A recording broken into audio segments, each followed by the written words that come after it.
Salama daholo, androany isika dia ndao hiditra amin'ny resaka tontolon'ny mpanakanto. Ny mbarambarana kokoa dia ny eo amin'ny resaky ny kopikole izay karakarain'ny TV Plus amin'izao fotoana izao dia tena hita fa nahitana taratra an'ireo olona izay tena mitovy endrika tsy misy valaka amin'ireo mpanakanto izay alainy tahaka moa izy ireo tao anatiny izay fananana kopikole izay. Ka isan'ny songadina tamin'izany ny kopikole Rak Roots, Lick Dube ary ny kopikole Bob Marley sy Chantal izay tena mitovy ary efa tafiakatra amin'ny dingana ambonimbony moa izy ireo amin'izao fotoana izao. Ary tsy ambakan'izany ihany koa ny kopikole Basta Lion izay tena nitorajofo mihitsy ny kianja tao amin'izay kopikole izay vantany vao niakatsehatra izay kopikole Basta Lion izay. Ka ny ambangovango ny mahakasika azy ireo no fitinina amintsika ato anatin'ity video ity, ka manasantsika rehetra anaraka an'ity video ity hatramin'ny farany. Asa dindo ny milaiky ny videontsika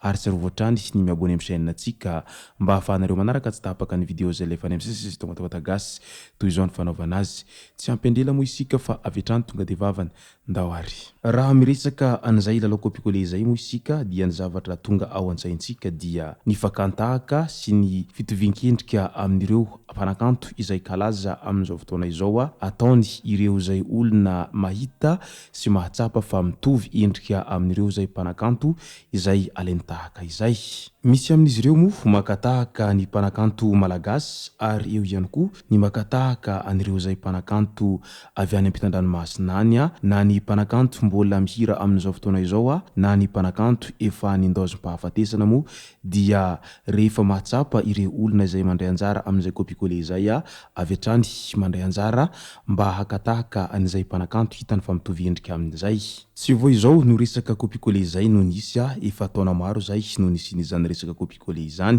fa tamin'ity taona ity dia isan'ny niavaka tena niavaka ireto mpakatahaka an'ireo artista kalaza izay nisongadina tao anatin'izay lalao kopikole izay. Tsy iza moa ireo izay tena nisongadina tamin'izany fa ireto tany saiko manaraka ireto. Raisitsika voalohany amin'izany ny kopikole any mpanakanto vahiny izay mpanakanto rapera kalaza any Amerikany. Tsy iza moa izany fa ny kopikole mpanakanto Tupac izay tena hita fa mitovy raha ny endrika izy ireo satria tahaka ny rahalahin'ny Tupac mihitsy raha mijery an'ilay nanao kopikole azy. Ao indray ny kopikole Agrate izay hita fa manakaikikaiky ny fitovian'ny endrika izy ireo fa tsy dia tena mitovy tanteraka. Nanohitran'ny maro ihany koa raha vantany vao nahita an'ilay kopikole Lick Dube izay mpanakanto Ghanéen ilay nivohy ny gadona reggae efa nindaosim-pahafatesana tamin'ny taona 7 tena nitovy tsy misy valaka ary gaga sy talanjona daholo ny rehetra raha vantany vao nahita an'izany kopikole Lick Dube izany. Ao ihany koa ny kopikole Nael izay tena mitovy tahaka ny rahalahin'ny Nael ity kopikole an'ity tamin'ity lalao kopikole tamin'ity taona ity. Ao indray ny kopikole Bob Marley izay tena tsy misy valaka amin'ny Bob Marley raha nahita an'ity kopikole an'ity ary taitra sy talanjona avokoa ireo rehetra izay nanaraka an'izany lalao kopikole izany amin'izao fotoana izao. Ny kopikole Chantal indray dia raha ny habotabotan'izy ireo dia tena mitovy fa ny eo amin'ny tarehy fotsiny misy indrokely izay tsy tena nahitana taratra an'izany fitovizana izany loatra, fa na dia eo aza izany dia nitondra teny fankaherezana amin'ny fanohanana an'ity kopikole an'ity ny mpanakanto Chantal nandritra izao lalao kopikole izao. Tao indray ny kopikole Likokininika izay tena mitovy raha ny fijery azy ireo, angamba ny marina metra-panontaniana sao dia raha mba zanaky ny dadan'ny Likokininika tany angafa ihany ity kopikole an'ny Likokininika ity. Ny copier-coller any layon indray dia mitovitovy ary misy ny tena itovizan'izy ireo zay fa misy indrokely fotsiny fa tsy tena mitovy tanteraka izy ireo na dia efa niezaka aza ilay copier-coller nampitovy an'izay endrika izay. Raha ny copier-coller any Big MJ indray dia tena tsy misy kianina mihitsiny. Maro moa ireo zay nametra-panontaniana amin'ilay hoe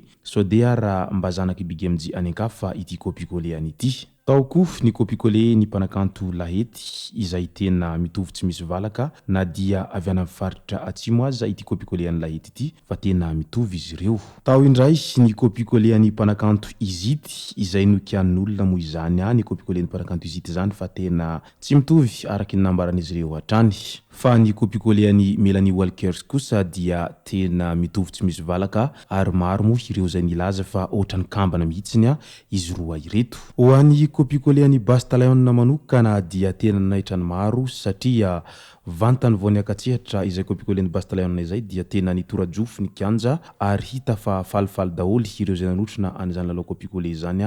vantany vao nahita an'ity copier-coller ny Basta Lion izay tena mitovy aminy ity. Niavaka dia niavaka ihany koa ny copier-coller ny Arion Joy ilay mpanakanto izay kalaza avy any Antsirabe any moa izany Arion Joy izany raha vantany vao nahita an'ity copier-coller ity ireo olona izay tena ohatrany kambana angambany raha ny fijery azy fa misy ny indrokely fotsiny eo amin'ny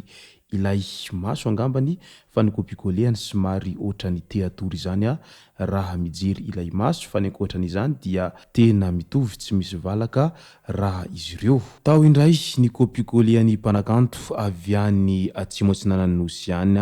tsy iza moa izany fa mpanakanto Majesty izay nalainy ity ranamana ity tahaka tao anatin'izay copier-coller izay dia hita fa misy ny fitovizana eo amin'izy roa ireto fa ny eo amin'ny maso ihany koa no somary mampiavaka azy ireo kely satria raha mijery ny mason'ny Majesty dia tahaka ny somary matora zay ny fijerin'ny Majesty izany. Nanaitra ny maro ihany koa raha vantany vao nahita any copier-coller ny ilay artista vao nisontotra sady efa kalazady amin'izao fotoana izao tsy iza moa izany fa artista avy any Amampikony any Mopokanina moa izany izay isany ankafizin'ireo zatovovavy maro amin'izao ankehitriny izao. Tena mitovy raha ny fijery azy roa ireo. Niavaka tao anatin'ny maro ihany koa ny copier-coller any mpanakanto kalaza vahiny tsy iza moa izany fa copier-coller any Dadju izay tena mitovy tanteraka na ny fitsanga izany na ny fihetsika indrindra fa ny eo amin'ny resaka volombava izay moa dia tena mangana fotsiny izany mpanakanto Dadju sy ny copier-coller izany fa tena mitovy. Ao ihany koa ny copier-coller any Shakira izay tena nanaitran'ny maro raha vantany vao nahita an'izany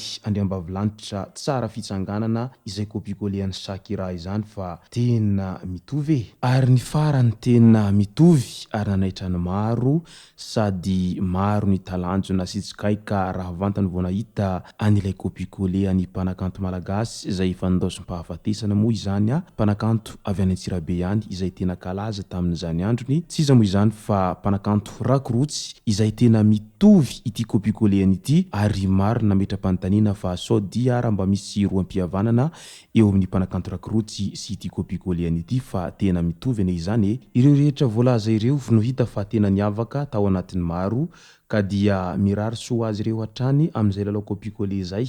mba hiakatra amin'ny dingana famaranana avokoa fa tena mahafinaritra raha vantany vao mahita an'izay fitoviana misy eo amin'izy ireo izay. Izay sy izay moa no masaka azona roso tao anatin'ity vidéo ity tomboko lasy tomboko vavy misaotratsika rehetra nanaraka an'ity vidéo ity hatramin'ny farany. Aza dininy milaiky ny vidéontsika ary tsarovatra hatrany miabone amin'ny chaîne antsika mba ahafahanareo manaraka tsy tapaka ny vidéo zay lefa any amin'ny sisy tamata gasy. Tomboko lasy tomboko vavy mangasitraka dia mirary soa.